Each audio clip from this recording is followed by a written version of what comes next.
Students are taking their pets to the vet, but not for reasons why you might think. And some major changes in the Snake River leave its future uncertain. Coming up on Murrow News 8. From the Northwest Public Broadcasting Studios on the campus of Washington State University, this is Murrow News 8. Good evening, I'm Bradley Gordon. And I'm Quinn McCarthy, and welcome to Murrow News 8. April 20th is not a national holiday, but I'm sure some people in Washington will be celebrating. Xander Adam reports.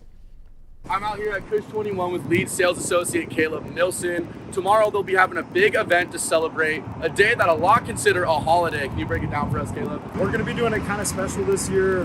We're going to have live music from local bands playing. We'll be sectioning off part of the parking lot so we can have that happen. We'll also be having food trucks going on through the day from some local vendors as well, and we'll be having a lot of deals going on. Awesome. Well, thank you, Caleb. Reporting here at Kush 21 in Pullman, I'm Xander Adams from Murrow News 8. Back to you guys at the desk. WSU veterinarians have noticed more marijuana-related pet visits ever since cannabis was legalized. Most of the time, people leave their edibles or other products out when they go to leave for the day and come back to some of them missing and a high pet. Tips from WSU vets themselves state, please keep all your products out of reach from your pets, keep them in a safe, secure container, and please do not intentionally share smoke or edibles with your pet.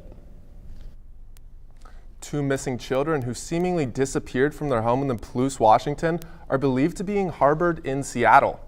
Investigators from the Whitman County Sheriff's Office have been in contact with the parents of the children who are stating that they believe their 12-year-old son and 6-year-old daughter either ran away or were taken by relatives and brought to the Seattle area.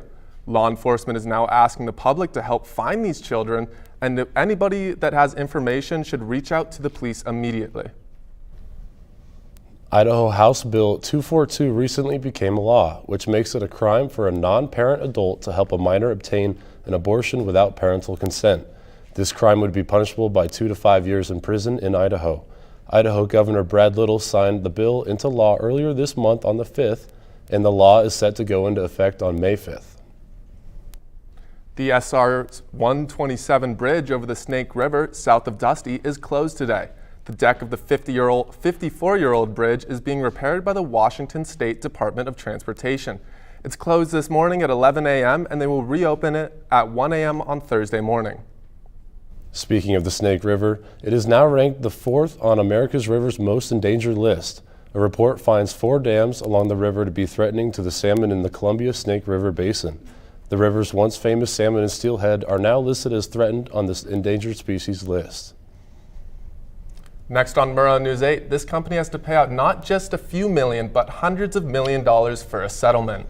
And these students are on their way to getting paid big time. Stay with us after the break.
Fox News has just reached a multi-$100 million settlement with Dominion.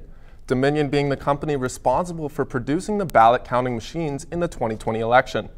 After Fox gave the spotlight to some stories regarding faulty ballot counting, Dominion claimed that it took a major financial hit from the slander.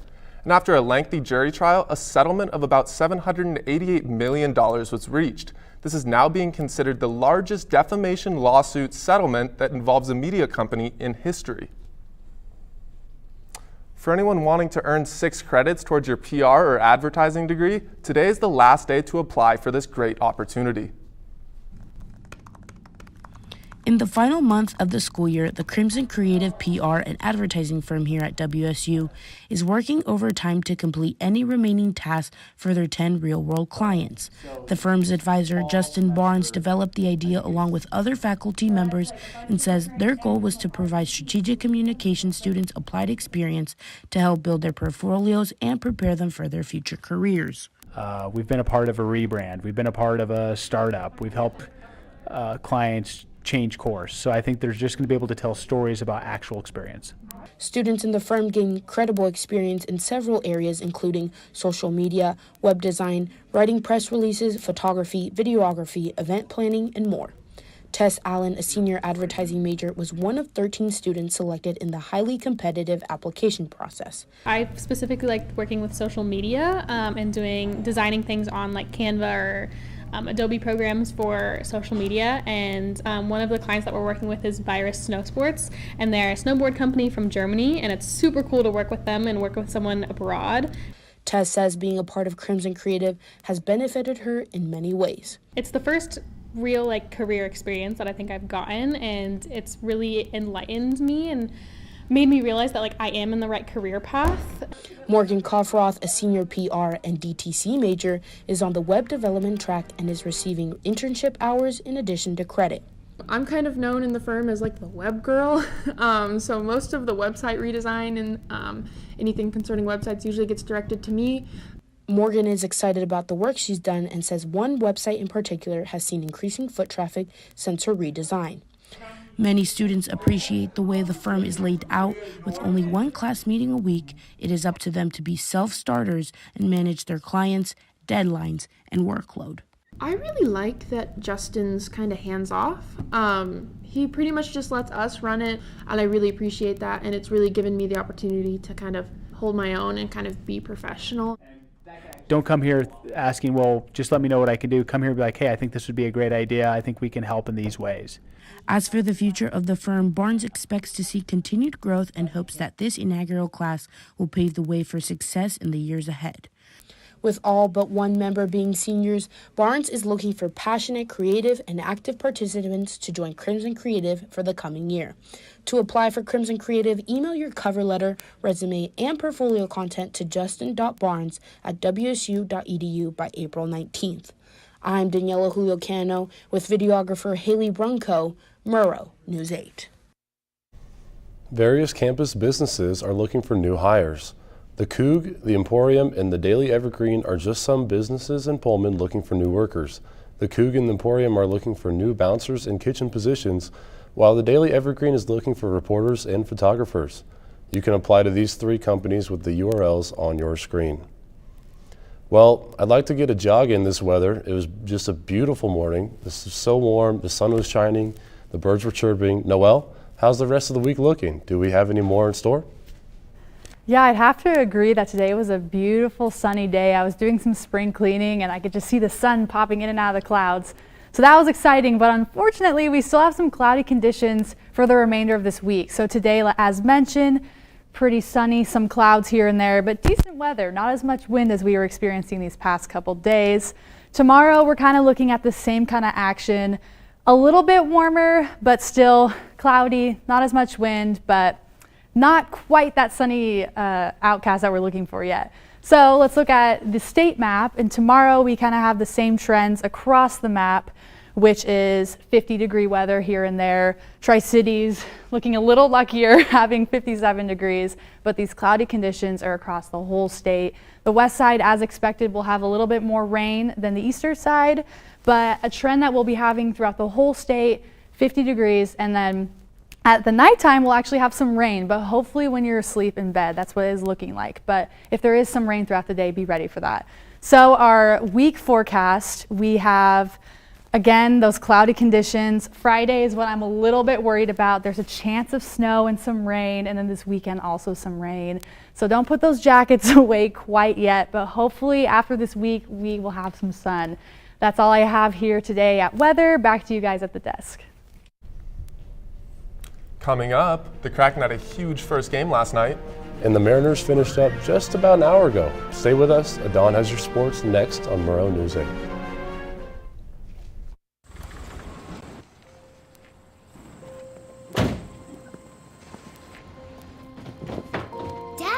They took over my bedroom. Come on, come on.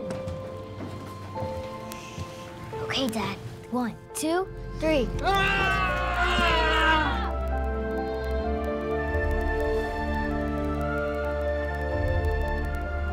Dad!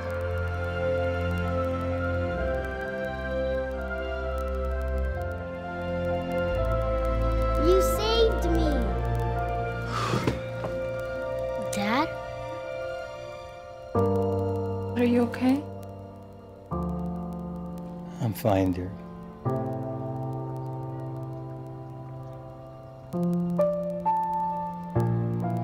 Your hero needs you now, and AARP is here to help. Find the care guides you need at aarp.org/caregiving. The Seattle Kraken celebrated a lot last night in Colorado, with the biggest highlight being their first playoff win in franchise history, defeating the defending champions Colorado Avalanche 3-1. The Kraken had a lead 2-1 heading into the third period. Morgan Geekie sealed the game in the third with a final goal to secure the win. Game 2 will be on Thursday in Denver at 6:30 p.m. Pacific time. There's exciting NBA playoff matches today, with some teams looking to tie their series while others look to be one step closer to advancing. The Grizzlies tried to tie the series against the Lakers at 1 game apiece, the game starting at 4:30 p.m. Pacific time. In the next game, Miami travels to Milwaukee trying to tie their series. The game will tip off at 6 p.m. Pacific time. Ending playoff action for today, Minnesota travels to Denver trying to tie that series. Tip-off is set for 7 p.m. Pacific time. The Mariners just suffered a loss today against the Brewers. The good thing was that Marco Gonzalez got the first start in the mound, looking dominant, matching his career high in strikeouts with 9 on the day. Jose Caballero got his first major league hit and scored 2 batters later on a Julio Rodriguez home run, putting the Mariners up 2-0. That wasn't enough as they lost 5-3. With more baseball coming up, the Cougars looked good yesterday with their big win. The Washington State University baseball team picked up a win on the road against the Gonzaga Bulldogs, 4-2, tying the season series between the two teams 1-1. Elijah Hainline and Sam Brown both collected 3 hits for the Cougs. In the road win, the Cougs returned to Pullman for a matchup against Santa Clara on Friday. The first pitch is set for 3 p.m. Coming up, this national holiday is all about the chips. And as much as I like to eat, please don't eat these. Stay with us after the break to find out on Murrow News 8.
We're not bluffing.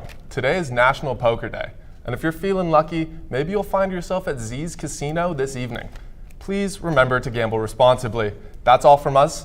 If you need to watch anything else at Murrow News 8, you can find us on YouTube. Thanks for watching. And have a good night.